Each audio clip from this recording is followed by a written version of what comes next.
I recently had surgery to repair the flexor pronator mass of my right elbow. This is commonly referred to as golfer's elbow. I had it in both elbows. About a year-long process of recovery that I'm actually still experiencing. So I'm not quite over the condition in both arms, but I feel like I had a good outcome from the surgery, and now I'm just trying to work out the residual issues in the left arm. I've done a lot of research on this in the past year. I know there's a lot out there on YouTube and the internet in general, but I learned some unique things along the way, or some things that contradict some of the common train of thought. So I'd like to share some of that. Maybe at least a few people will benefit.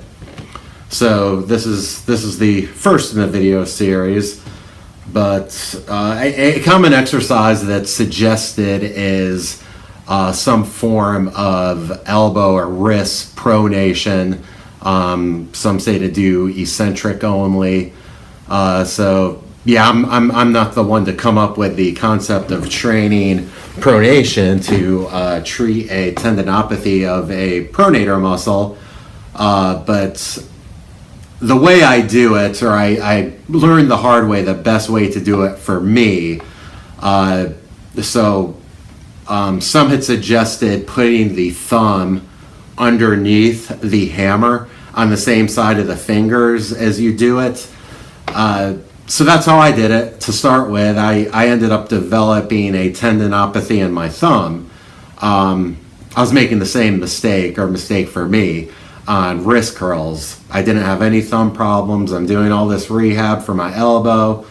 Then my thumb is effed up. So what has worked, my theory is we have opposable thumbs. God gave us opposable thumbs, or natural selection did, however you want to think of it. So it's kind of a natural to put your thumb on the same side of your fingers and grip something. So I say don't do that. Grip the hammer, but just grip it with your fingers. So your thumb is opposing your fingers, but just don't grip with it. That way you're not going to aggravate your thumb either way, but it's in a anatomically natural position. If your elbow pain is really bad, go ahead and do the eccentric only.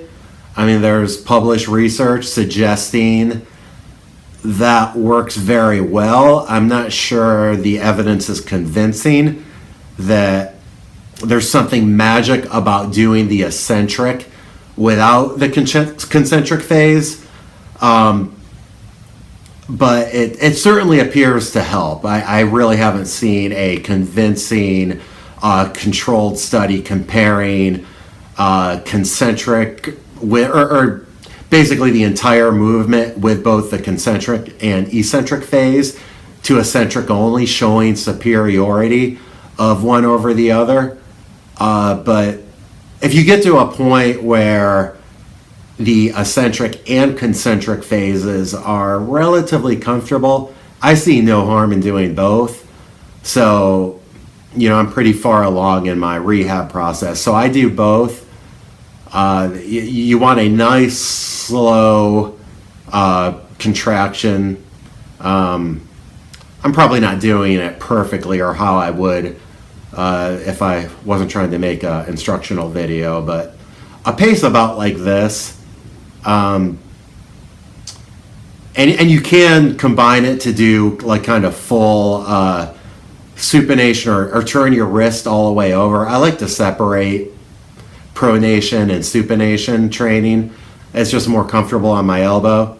So yeah, this is pretty much it. I think anything in the rehab or prehab type of exercise regime should be high reps, so 15 to 20, maybe even 30, 40 if you're just trying to get some blood flow going, really light weights. Don't think of this as a strength exercise. But by all means, if it's too easy, you can do 20 reps and don't even feel any lactic acid or anything in your arm. You can add weight to the hammer. I actually use like a powerlifting wrap and just put a 5-pound plate or 10-pound plate or whatever and wrap it to the end of the hammer and do that. But if you can't do, say, at least 12 reps very comfortably, I would say that's too much weight for what we're trying to accomplish, and either rehabilitating or preventing degeneration of the flexor pronator origin, that tendon that originates here on the medial side of your elbow. That's a very important tendon, big part of your grip. You wouldn't think so. Something way up above your elbow would affect your grip, but it sure does. Those of you that have this condition know that. Thank you for your attention, and there will be more to follow.